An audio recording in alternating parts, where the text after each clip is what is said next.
Testing, testing. Yeah.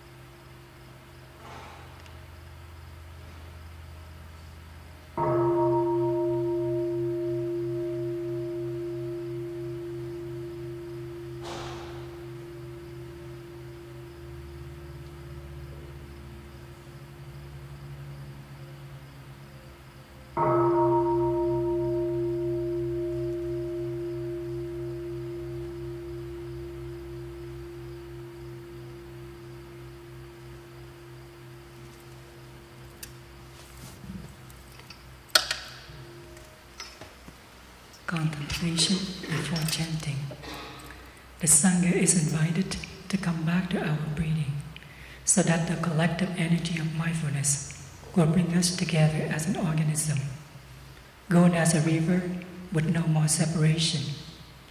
Let the whole Sangha breathe as one body, chant as one body, listen as one body, transcending the boundaries of a delusive self, liberating us from superior complex, the inferiority complex, and the equality complex.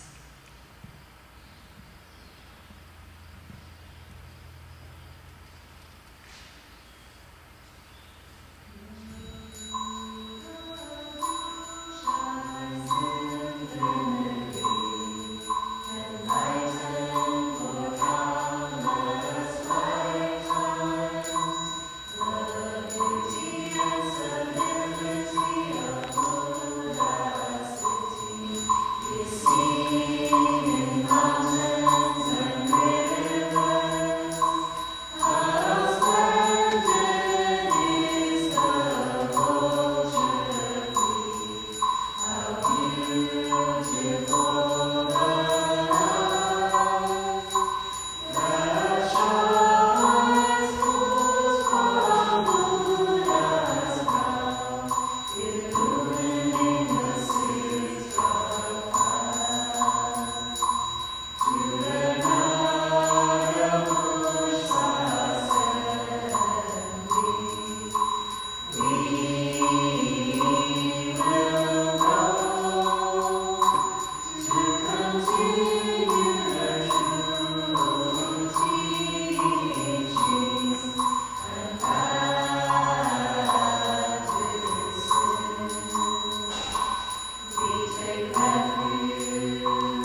Testing.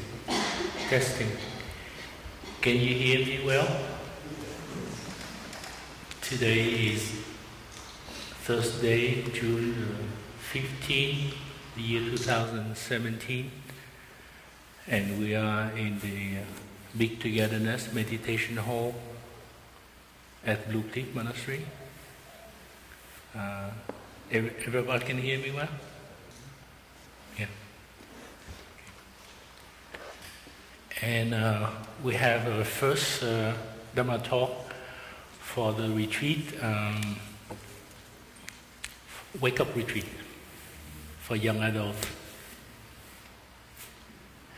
And the theme of the retreat is transforming habit, loving ourselves and healing society.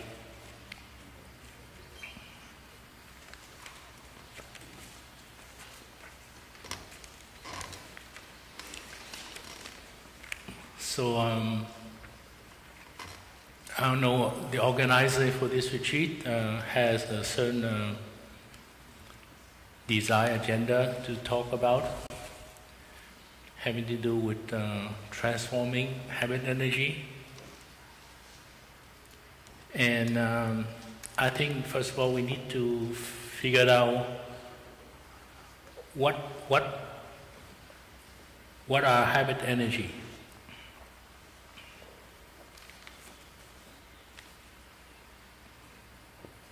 And how we can transform them. And why do we need to transform them?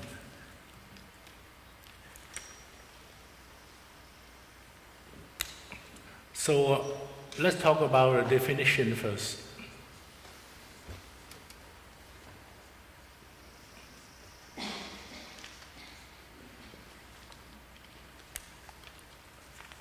There are various definitions.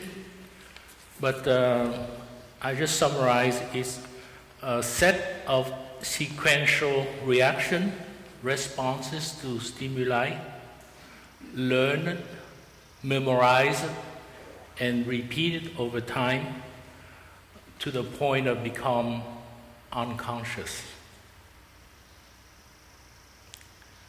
So for example, there are some emotional reaction, there's some physical reaction, there's some set of pattern to learn.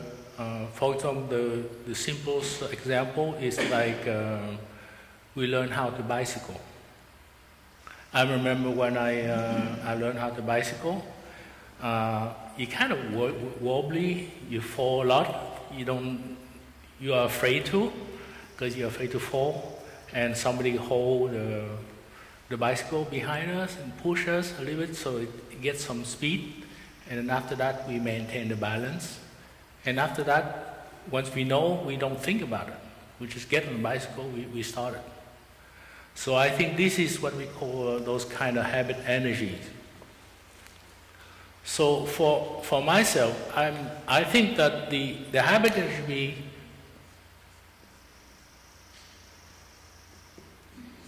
can be neutral.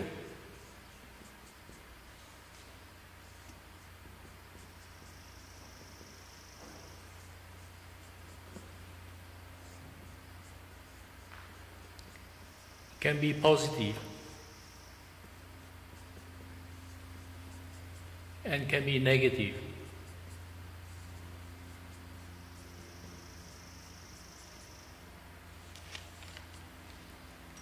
So we assign value to that. And sometimes it can be positive because some people think it is positive, or maybe appropriate for that period of time or that place is become positive. But sometimes it can be negative because it's a wrong time, it's a wrong application, and it be unconscious. So we make other people suffer, for example. We make ourselves suffer. So there is the interbeing between those habit energy that we can transform them. So that's the idea about transforming habit energy. So we can transform maybe the neutral into the positive, we can transform the negative into positive habit energy. So there's a hope to do that. So we know what we call Four Noble Truths.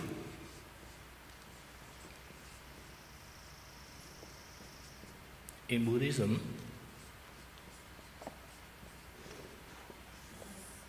and we do it in the Plum way.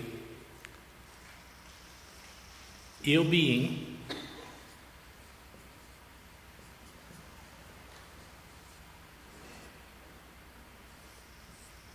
the making of ill being,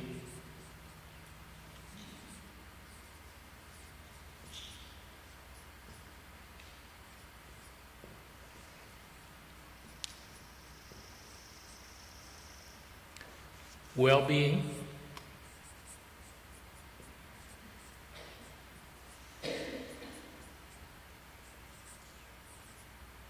and the making of well-being.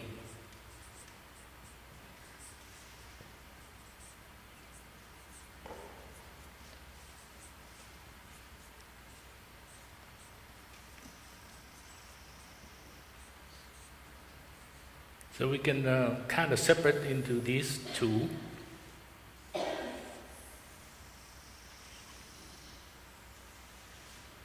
So the original teaching, we're using a different expression. It talks about suffering, which is ill being.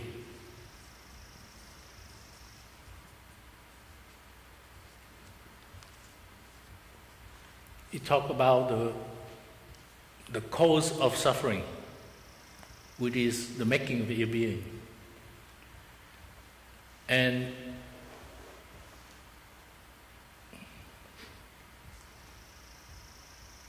it talks about the cessation of suffering, which is well-being. So we can define it as happiness.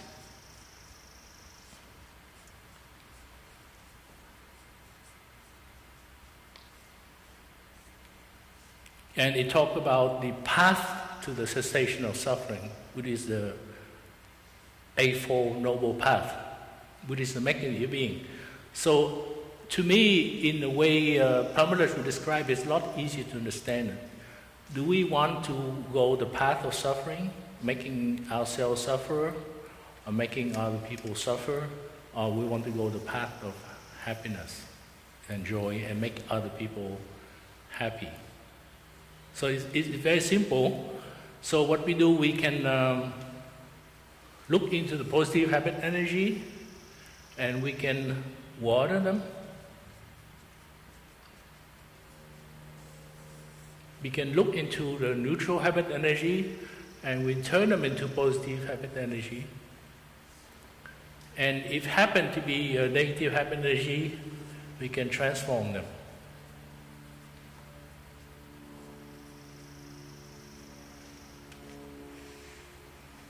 So maybe we can talk a little bit about the Buddhist psychology.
So in Buddhist psychology, we talk about the 8th level of consciousness.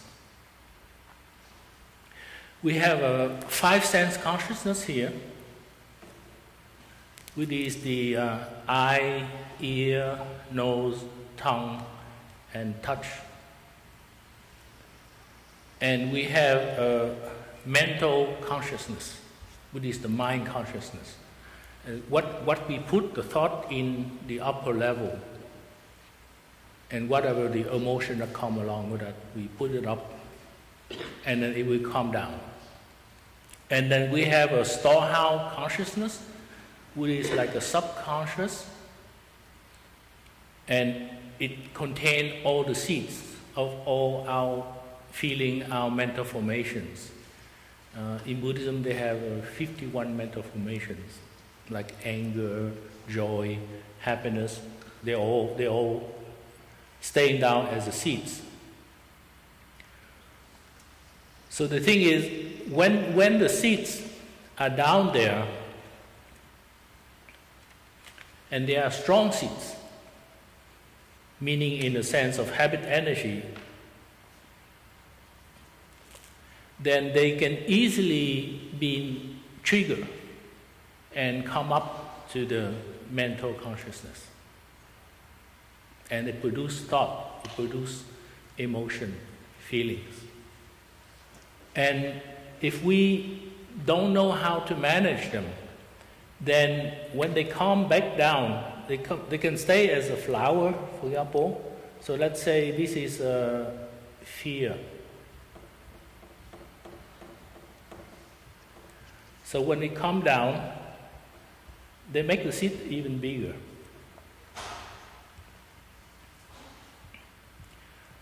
So for us, it's really to be a good gardener, to water the good seeds, which is a good habit energy, and not to water the negative habit energy. So the more we do it, the better. And what is the way to do it is to use mindfulness.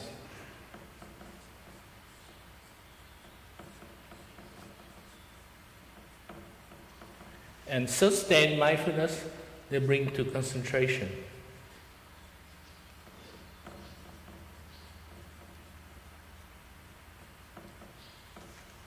And we come to insight, which help us to see clearer into how it goes.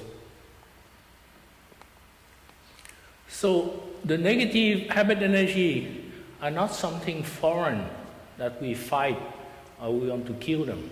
We want to get rid of them. They are a part of us and they live within us. It's just how we manage them. It's up to us. So having that insight, understanding,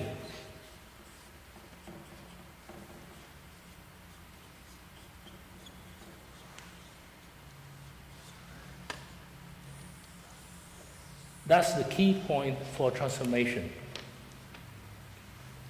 And when we know the cause of your being, the making of your being,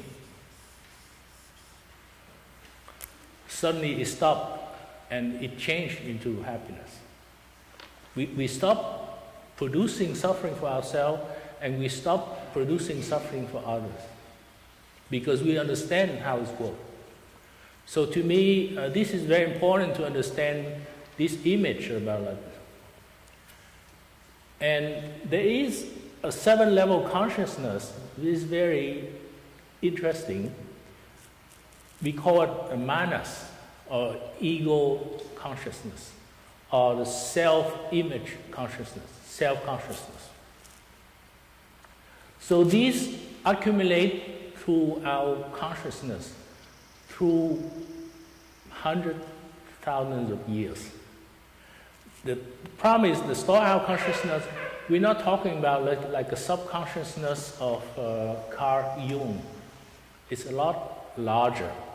It encompasses all the past experience, emotions, memory of our parents, our grandparents, our ancestors, and everybody around us, and including our early life as a toddler, as an infant, as a baby, as a fetus inside our mother's womb. We absorb all those things. And I think there is a saying that in Vietnamese, they say, when the father eat very salty, the children are always thirsty.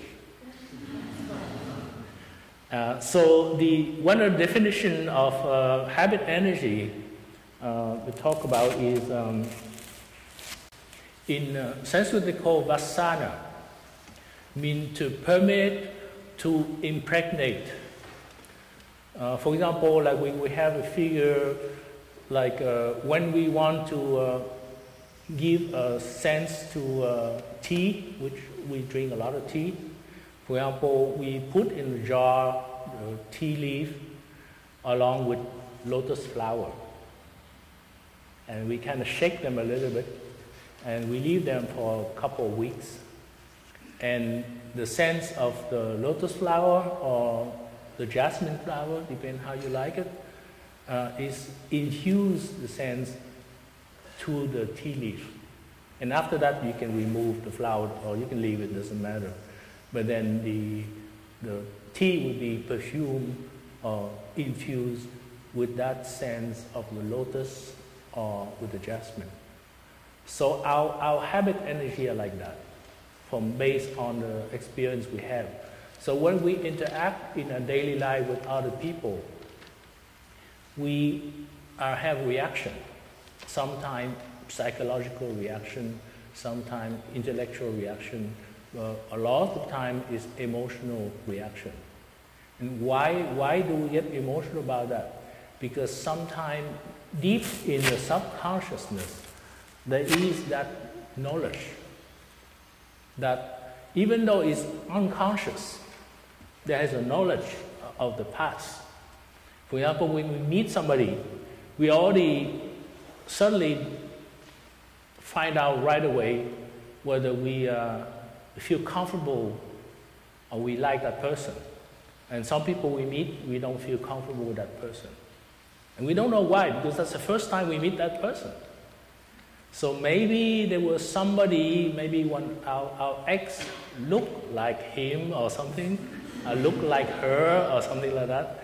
And suddenly we just develop what we call complex or allergy kind of thing, if you call it. So whenever we encounter this kind of suffering and other thing up here, like a fear, and you can add anger if you want, then it thinking the making of the ego.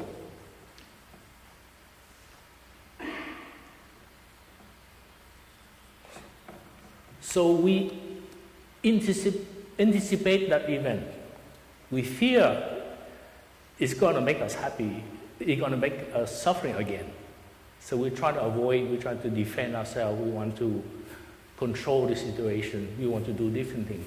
And it prevents us from being equanimous with the present moment. It prevents us from having a fresh look at the reality of the present moment, because we are clouded, centered with emotion in our perception, and we don't see the real truth. So the idea is really to practice with mindfulness concentration so we can clear our lenses. For example, I have a myopia, so without the eyeglass, I don't see very clearly. I cannot identify the face of you. But if I have a corrective lens of mindfulness concentration inside, especially inside, then I can see things clearly. So I'm not crowded by emotions, by feelings. So this is a very important practice to do that.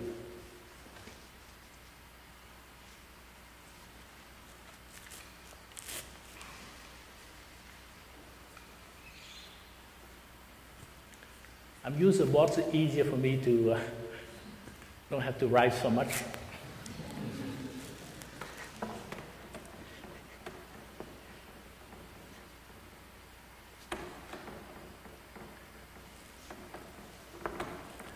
So in Buddhism, traditionally, we talk about the 5 desires. And in this case, it's a negative desire, negative habit energy. Fortune, money, sex, attraction to beauty, fame, pleasure in eating, and laziness. Could be pleasure in consumption as well. And three of the most basic negative mental formation are the three, we call the three poison. They are greed, craving, hatred or anger, and ignorance. Ignorance mean that we are not aware of this kind of thing, and it trigger the emotion to come up.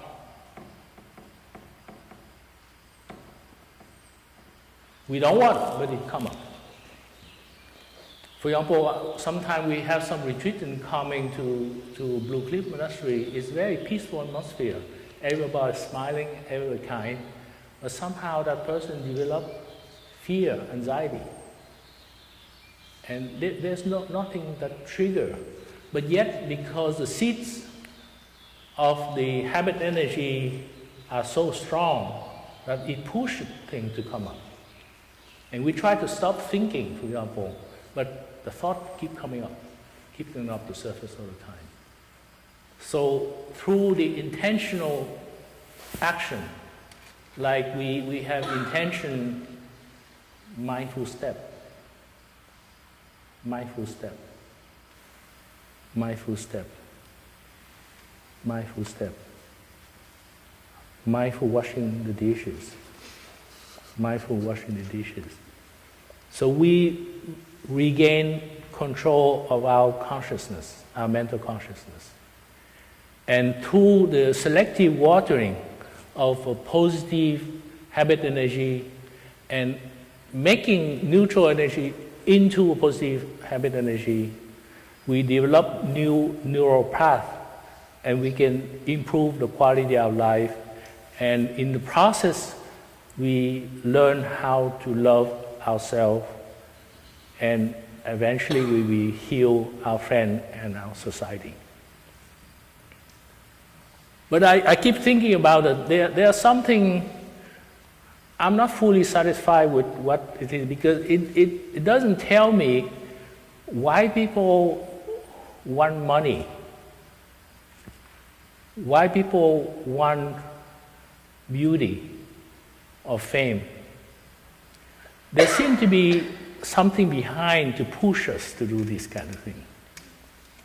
So I want to break and share with you an interesting story. I go to Canada once a year, and we went to various cities in Toronto, Ottawa, Montreal, Sherbrooke, and Quebec City. And in Quebec City, they have a lot of artists and small shops. So during the lazy time, I went around, taking a look at the street, and I found a very interesting shop that artists that they make a puppet. So I bought some. I thought maybe we can do some skit, something with that. I'm not sure how it works, but I think they're beautifully made.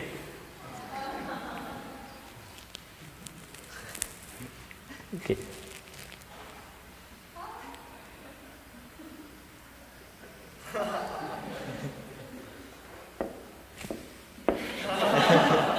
So it tells a story that we think that we are very independent, we can make sense of our life, but actually we are very much a puppet. And we are being pulled by the string of habit energy. We're being pulled by something down in our subconsciousness that make us do things that we don't want to, that make us say things that we don't want to say. And it looks like they say, sometimes people say they're stronger than us. And including addiction or, you know, like a weakness to alcohol,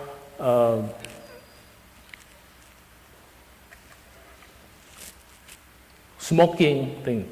So I'm just put it here temporarily, just to make a point.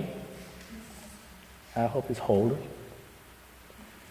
To remind that we are being like a puppet, being pulled out by a lot of forces. So I thought about it, and I'm not fully happy with the way it's explained like that. So I thought about something else.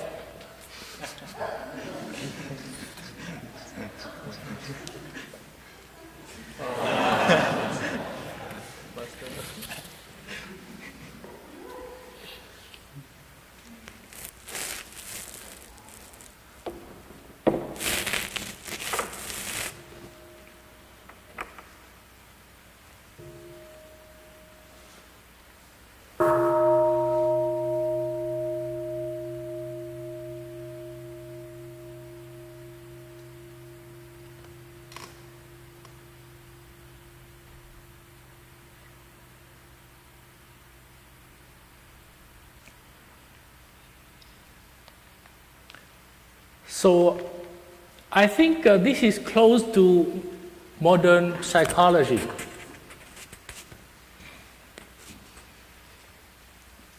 We have what we call a basic desire of a living being, living creature, and that including the animal and us.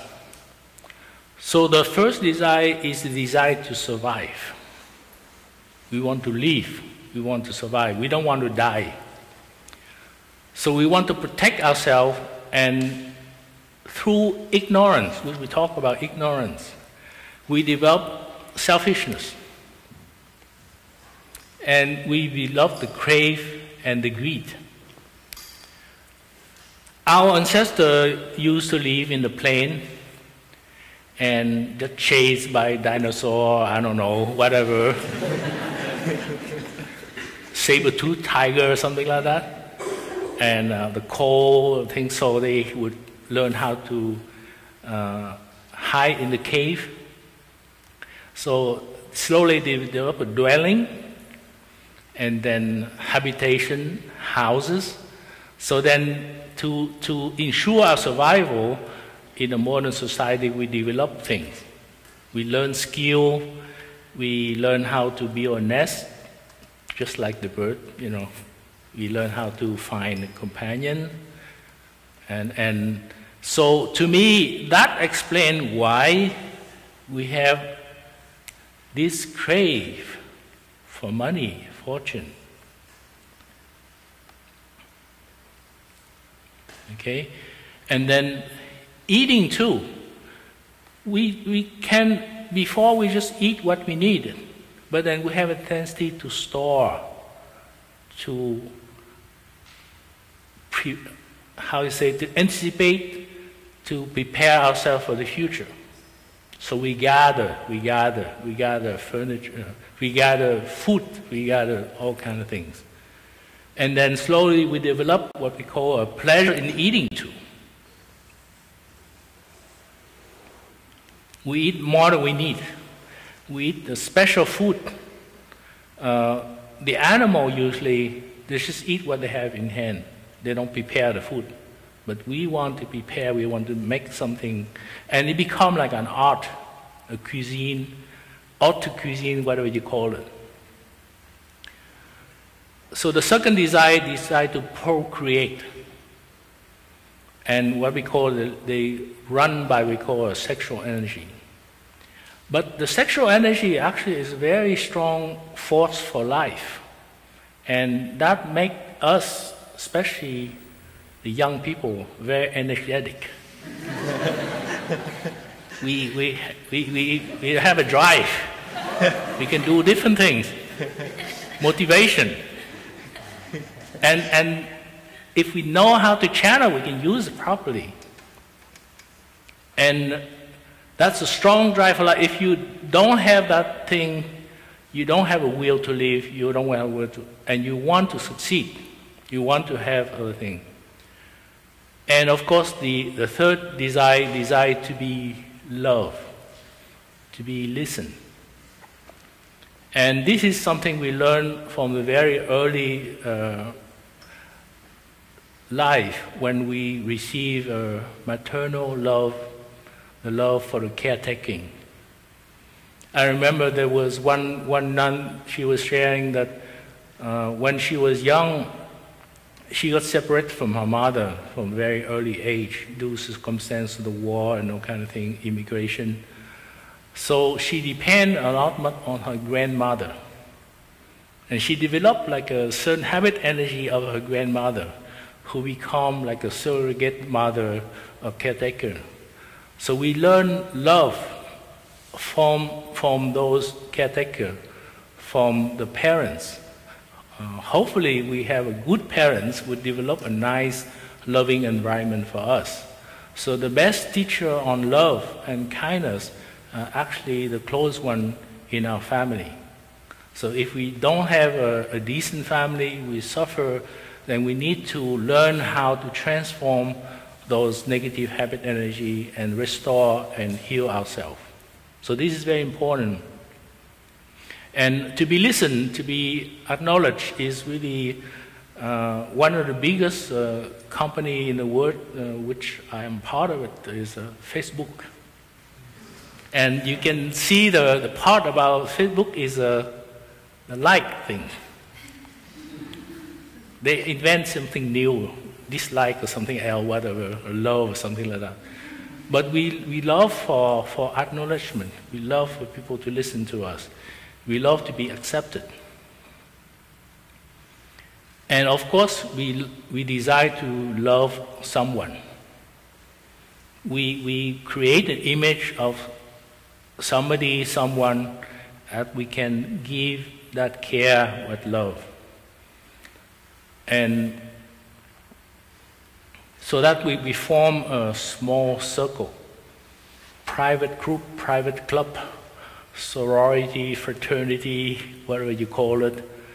And we, if not, we can have pets, which don't talk back to us. And we can love as much as we want. And they are being faithful to us. They don't cheat on us. They don't do something, you know. And lastly, desire to know, which is really from way back in antiquity. We learn how to use math, science, philosophy, trying to understand our being, why we are here, what our purpose in life, what can we do, what can contribute, that kind of thing. So to me, when I see this desire, it explains a lot more why we have these things. We want to have sex because we want to survive and we want to procreate. We want to have eating because we want also to survive, procreate. And the idea of having money is also, it helps us to survive. And then slowly we progress in the sense that we become a negative habit energy, in a sense it becomes selfish. And the most probably prominent example is what's happening now in the White House. There's somebody who has a lot of money, want to get more money, and then want to transform that money into fame, to be recognized, to be afraid of. You can be a bully. And you want to have power. That's another side of fame is power. You want to have power over other people. In the animal world, sometimes if you have a power, you have like a prominent male of the troop or something, then you can have the right to procreate more than weaker buck or something like that. A weaker buffalo or something like that. So the thing is, now we are thinking about, there's a set of human beings that slightly different. We call monks and nuns. So we think that we have enough to survive, right? So we have a vow of poverty. We live depending on the offering of other people, and we pursue our spiritual path. And all we need is the community to belong and to help others and to share kindness and understanding.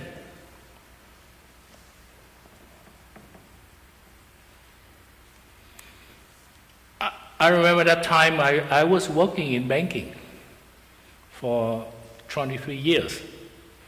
And I met our teacher, I attend retreat like you, and I go and practice with the local Sangha. And I love the practice so much that I decided that I need to practice more. And having 2 or 3 weeks vacation a year is not enough. I attend every retreat I can do.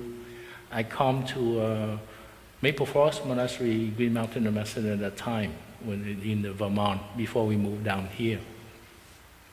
So I remember at that time when I started to quit my job, there's a little bit of fear, and how I'm going to survive, how I'm going to, because from the nice income, I've no more income. And also I have insurance from the company.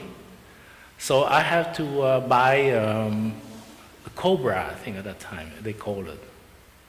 The insurance for temporary unemployed people or something like that. And I have a little bit of fear about how I'm going to ensure my health for that. And I came to Plum Village and I practiced for a month at a time. So I asked the question, and some of the monks say, don't worry, the community will take care of you. Just drop that insurance. Why don't you pay money for that insurance, health insurance, you don't need it. So after about 6 months, I dropped it. So I think to me, you have to have a certain confidence, trust to do this thing. And to me, in the US, for the most people, really, we don't have starvation. We have plenty of food. We have plenty of food. We have stored energy, like very strong. So we're not going to starve. But we always fear that we need more food. We need more security for us. What we do, sometimes we have bad quality food, not very nourishing food. That comes time we eat, but then it creates difficulty for us. So for the monks and nuns, we have a vow of poverty. We live simply, and we share kindness, and we develop understanding. And of course, part of being a monastic is we have a vow of chastity. So we're not going to have biological children. So we're not going to procreate. So we do have a desire to continue, but to continue spiritually. So we share the practice, we share the understanding, we share the loving kindness, we share the compassion with other people, and we help to transform other people. So we can create something, and I think to me, there is an interaction between the two sides. It doesn't mean that this side has to be lay friend and this side has to be monastic. We can do both. As a matter of fact, I practice as a lay friend pretty much this thing area we're talking about you about. I didn't have any biological children. I have some girlfriend. I was close to get married a couple of times, but I decided not to do it. And of course, there is a competition. There is a worry. I'm a young woman. I have biological clock ticking. My parents keep bugging me about they want to have grandchildren before they die or something like that. And then I don't even have a boyfriend. I have to get somebody. I got to get somebody to marry me. I got to have children. So all those things create some additional stress and possible suffering. But if we think that we can continue in a different way, I have a couple of friends of a professor, very brilliant, from MIT, from Harvard, okay, and they decide not to have children. So they are very successful researcher, professor, and what they do, they have an agreement with a Vietnamese family that they would temporarily adopt a daughter, which they raise for 20, 21 years. And during that time, the daughter is their daughter. And the nice thing is they have real parents. And the girl can have a limited contact with the parents, but allow them to have a full training and love, raise it as a daughter. The mother is French, and she speaks fluently, she's a mathematician, so she plays piano, so she infused all those talent quality to the daughter, the way they want to raise just like a daughter. And then when the daughter turned 21, they just return the daughter to the parents. So that's an interesting way to do it, you know, if you want to do as a lay friend. And of course the desire to be accepted, to belong, to have friends, to have support. So we have a community of practitioners, having with fourfold Sangha, monks, nuns, laymen, laywomen, long-term, mid-term, short-term. I think we have a lady here who's been here for 9 years with us, a laywoman. So she decided that this is the best to live in the community and help other people and help to transform herself, her suffering. So it's very possible to do this as a lay friend as well as a monastic. And to love someone is sometimes we narrow the image for love into one person. I vow to live with you for the rest of my life, whatever that vow, you know, from sickness and death, do it apart, something like that. But then the desire also to be compassionate to love. So we learn how to love, to embrace other beings, but to be on an equanimous way and not to have attachment. And I think the monastic, we do have a need to love. And we develop joy, happiness, we tease each other, and we infuse a little bit love. But I think Thay told us you have like a meter. Just like this is a pedometer, and you can go up to about 35%. And beyond this is what we call a speed limit. So this is the red zone. That we cannot exceed the love to somebody beyond that thing. So we can learn how to love, to be kind, to help other people, but not to the point to get attached. So we want to spread the love out to a lot of people. To lay friends, to monastic, to monks, to nuns, to our teacher, to our elders, to our younger, all the things to do that. And then the desire to know, for knowledge, we develop, but over the years, we make so much progress. We have what we call an iPhone, which is a recorder, a camera, a computer, whatever, GPS, everything into one. It's incredible how much we progress. But the understanding of the human heart, the understanding of the spirit of the mind is still very shallow. We make a lot of progress in understanding psychology and the human mind. But then, over the year, we develop theory, dogma, religions, and actually it creates a lot of complication.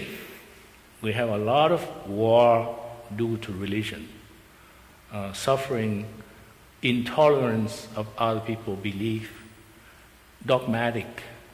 So I think to me, sometimes we have a 5 mindfulness training and we have a 14 mindfulness training, which hopefully we have a presentation to you. It talk about the danger of dogma, of rigid belief that we are right, other people are wrong.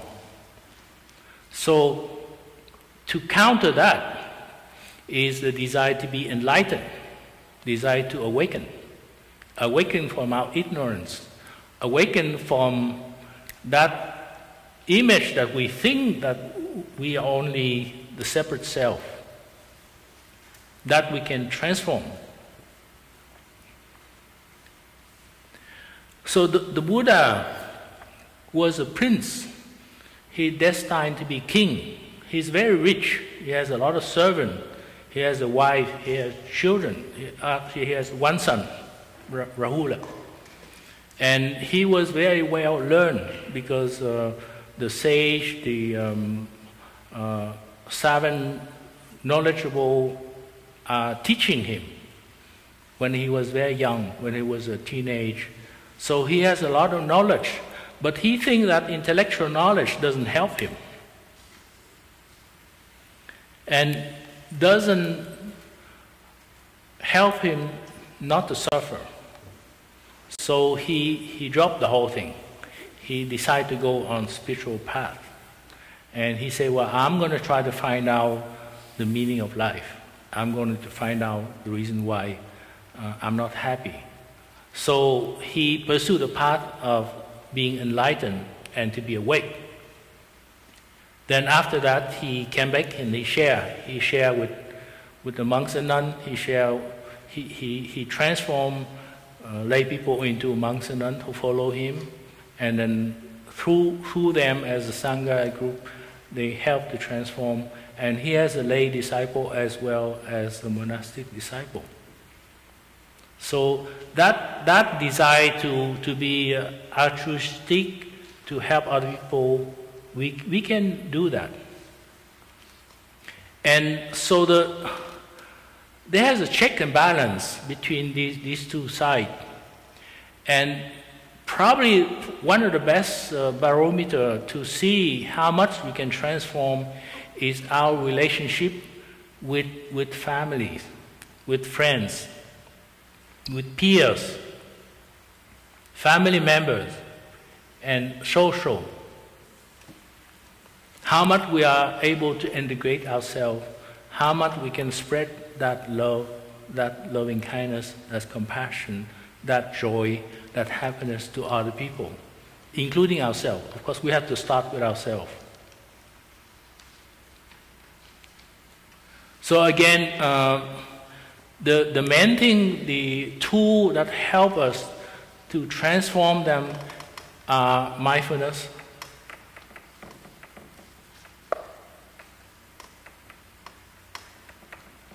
concentration, and insight.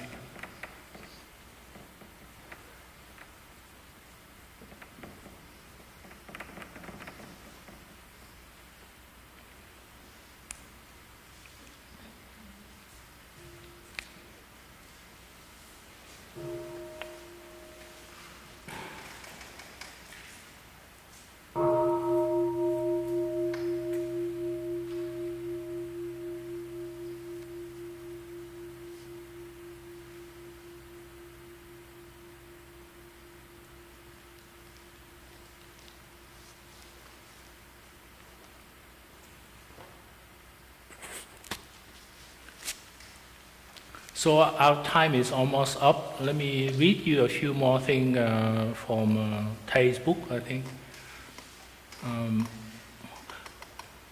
We are influenced by the action and belief of our parents and of society. But our reaction to things has their own pattern, and we are taught in this pattern. Our habit energy are the fruit of our behavior, formed from our reaction to things and also by our environment. When a person is brought up in a certain environment, a habit energy is formed. Our star consciousness also has a strong capacity to receive and absorb fragrance or senses or sequential pattern of reaction and behavior. The impregnation of our consciousness, the habit energy carried by the seeds, affect our pattern of seeing, feelings, and behaving. The seed in our consciousness manifests not only in the psychological form, but also as an object of our perception. So what we see actually are not the real thing, is our image of whatever our perception form. That's why sometimes we get easily fall in love with somebody, and we fall in love with the image of the person that we have formed in our consciousness. And later we find out the person is not really what he or she that we thought he or she would be. So that selective perception, that distorted perception, trick us, you know. And I think there was another thing. There's a wonderful book they call "Understand Our Mind," and I think I would suggest if you have time to read it. It's written by our teacher. It's based on Buddhist psychology we talked about, and this is the stanza 16 over 50 verses of mindfulness, consciousness only. Seed of ignorance give rise to internal formation of craving and affliction. These forces animate our consciousness as body and mind manifest themselves.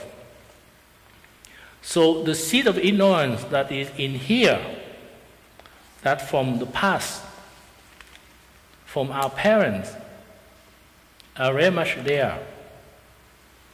And they're so strong that they give rise to internal formation up here. And they create craving, affliction.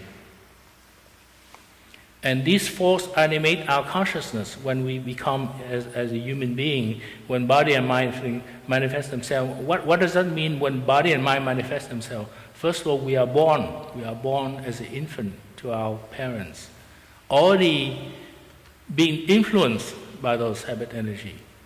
And as I become toddler, we are very influenced by environment. So to me, these basic divide, I think, explain a lot more than the way it was explained in the past when we talk about the fortune, money, sex, beauty, fame, eating, and laziness.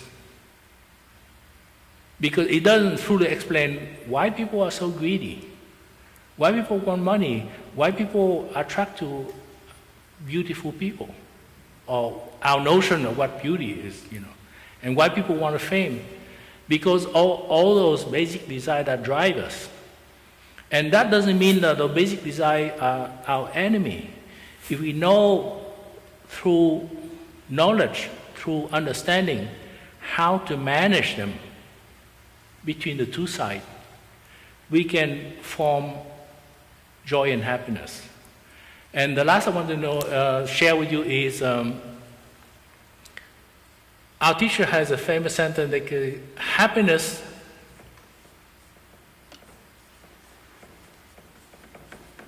is the way.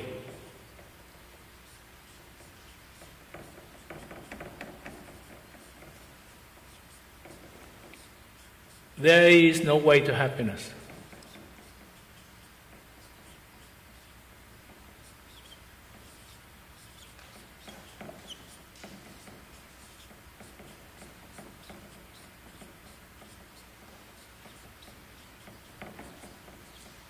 So that means we don't have to suffer now in order to be happy in the future. We don't think that, okay, I do hard work, I do something, then in the future I'll be happy. I won't be happy until I have children.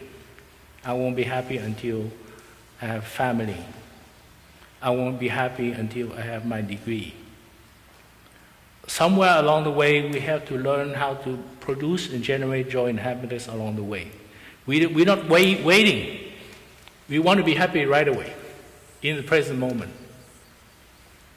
So that way, we don't think that this is like some kind of path that we have to travel, to get to happiness. Happiness is already in the way. And every step, every breath we can do can be infused with happiness and joy. And we have a lot of friends that practice with us, that help us to generate that habit energy, that positive habit energy, that happiness. So, thank you very much for listening.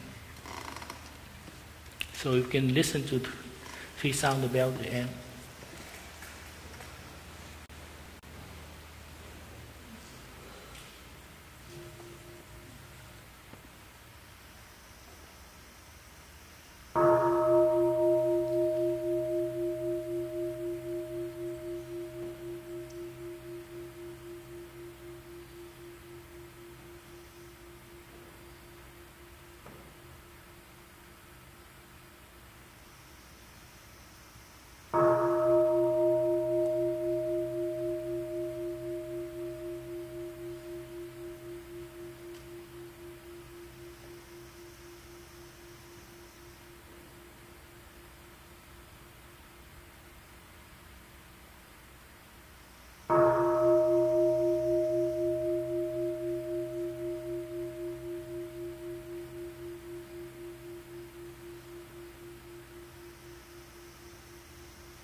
So you can unfold, massage your legs. Meanwhile, we have some announcement.